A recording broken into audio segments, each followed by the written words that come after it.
চলমান কোটা সংস্কার আন্দোলন প্রসঙ্গে প্রধানমন্ত্রী শেখ হাসিনার মন্তব্যের প্রতিবাদ জানিয়ে বিক্ষোভ করেছেন ঢাকা বিশ্ববিদ্যালয় সহ দেশের বিভিন্ন পাবলিক বিশ্ববিদ্যালয়ের শিক্ষার্থীরা। এ সময় তারা স্লোগানে বলেন, আমি কে তুমি কে, রাজাকার রাজাকার, চাইলাম অধিকার, হয়ে গেলাম রাজাকার। বিভিন্ন ক্যাম্পাসের এই উত্তাল পরিস্থিতির মধ্যে এবার বিক্ষোভকারীদের নিয়েও মন্তব্য করলেন সমাজকল্যাণ মন্ত্রী ডক্টর দীপু মনি এবং তথ্য ও যোগাযোগ প্রযুক্তি প্রতিমন্ত্রী জুনাইদ আহমেদ পলক। মূলত বিক্ষোভের স্লোগানের সমালোচনা করে ফেসবুকে স্ট্যাটাস দিয়েছেন তারা। ফলে উত্তেজনার পারদ এখন ঊর্ধ্বমুখী।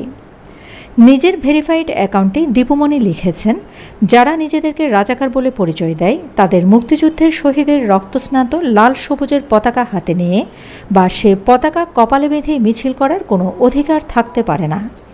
রাত 1:39 দেওয়া এই ফেসবুক স্ট্যাটাসটি খুব দ্রুত ভাইরাল হয়ে যায়।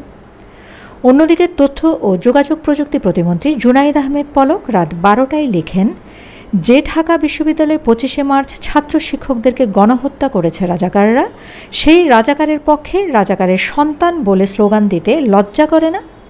এরপর 12:54 আরেক পোস্টে তিনি লিখেন, তুমি কে আমি কে, বাঙালি বাঙালি, তোমার আমার ঠিকানা পদ্মা মেঘনা যমুনা।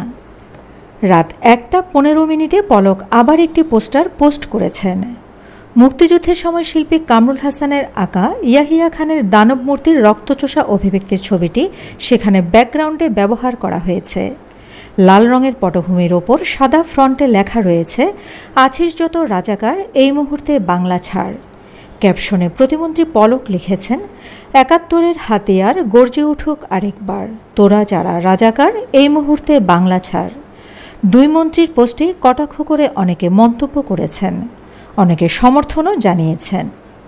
প্রসঙ্গত 14 জুলাই সন্ধ্যায় গণভবনে এক সংবাদ সম্মেলনে প্রধানমন্ত্রী শেখ হাসিনা কোটা সংস্কার আন্দোলন নিয়ে বলেন, মুক্তিযুদ্ধ ও মুক্তিযোদ্ধাদের বিরুদ্ধে এত ক্ষোভ কেন? মুক্তিযোদ্ধাদের নাতিপুতিরা চাকরি না পেলে তাহলে কি রাজাকারের নাতিপুতিরা পাবে? আমার প্রশ্ন দেশবাসীর কাছে, রাজাকারের নাতিপুতিরা চাকরি পাবে, মুক্তিযোদ্ধারা পাবে না? নিজের জীবন বাজি রেখে বিজয় এনে দিয়েছিল বলে সবাই উচ্চপদে আসেন, না হলে পাকিস্তানিদের বুটের লাথি খেয়ে চলতে হতো। প্রধানমন্ত্রী এই বক্তব্যের মাধ্যমে কোটা সংস্কারের দাবিতে আন্দোলনরত শিক্ষার্থীদের অবমাননা করেছেন বলে দাবি করছেন শিক্ষার্থীরা। এদিকে কোটা ইস্যুতে আদালতের আদেশ না মেনে আইনশৃঙ্খলা ভঙ্গজনিত কোনো ধরনের অপতৎপরতা চালালে শক্ত হাতে দমন করার হুঁশিয়ারি দিয়েছেন Dhaka metropolitan police commissioner Habibur Rahman. 15 July সোমবার সকালে আশুরা উদযাপন ও শোক মিছিল উপলক্ষে নিরাপত্তা ব্যবস্থা সম্পর্কে হোসাইনী দালান ইমামবাড়িতে সাংবাদিকদের এক প্রশ্নের জবাবে একথা বলেন তিনি।